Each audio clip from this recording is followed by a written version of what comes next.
வணக்கம். பூமா சேனல் மூலமாக கருத்துக்களை பகிர்ந்து கொள்கிறோம்.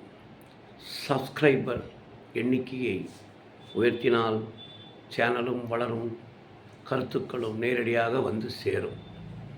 இன்று பலம் ஒரு நேரம், அதுவே பலவீனம் மற்றொரு நேரம்.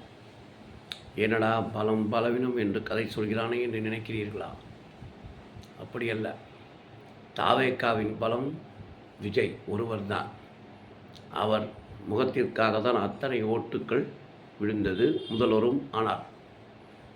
அவரை சுற்றி இருப்பவர்கள் பலத்தை நம்பாமல் அது பலவீனமாகுமோ என்றெண்ணித்தான் தேவையில்லாமல் வருவோர் போவோர் எல்லாம் சேர்த்து கொண்டு எல்லோரையும் இணைக்கிறோம் என்ற பெயரில் எம்எல்ஏக்கள் பதவியை ராஜினாமா செய்து வருகிறார்கள்.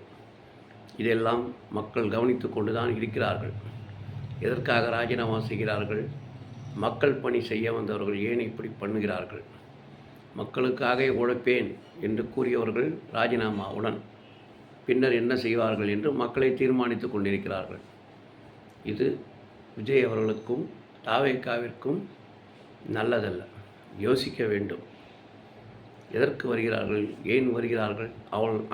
அனைவரையும் திருப்திப்படுத்த முடியுமா? அத்தனை பேருக்கும் பதவி கொடுக்க முடியுமா? அப்போது இருப்பவர்கள் கதி என்ன? கட்சிக்காக உழைத்தவர்களின் கதி என்ன? இதெல்லாம் யோசிக்க வேண்டும். தாவேக்கா விஜய் அவர்கள் தலையிட்டு இந்த பிரச்சனைகளுக்கு, இந்த விதமான ஆட்சேர்ப்புகளுக்கு முடிவு கட்ட வேண்டும். அதுதான் சிறந்தது. இவர்களையெல்லாம் இதற்காக சேர்க்க வேண்டும்.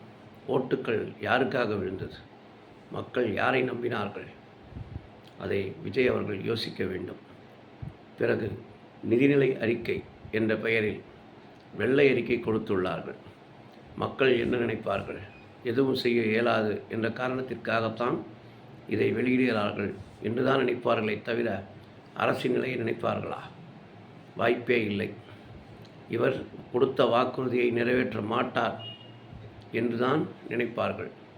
வெள்ளை அறிக்கை கொடுத்ததனால் அரசுக்கு பலம் அல்ல, பலவீனம்தான். ஆகவே விஜய் அவர்கள் தலையிட்டு தாவேக்காவை எப்படி சீராக நேரான பாதைக்கு கொண்டு செல்ல வேண்டும், அதற்கான தகுந்த ஆலோசகர்களை, நேர்மையான ஆலோசகர்களை நியமித்து எப்படி முன்னேற்ற வேண்டும் என்பதை சிந்திக்க வேண்டும் என்று சேனல் வழியாக, பூமா சேனல் வழியாக கேட்டுக்கொள்கிறோம். நன்றி, வணக்கம்.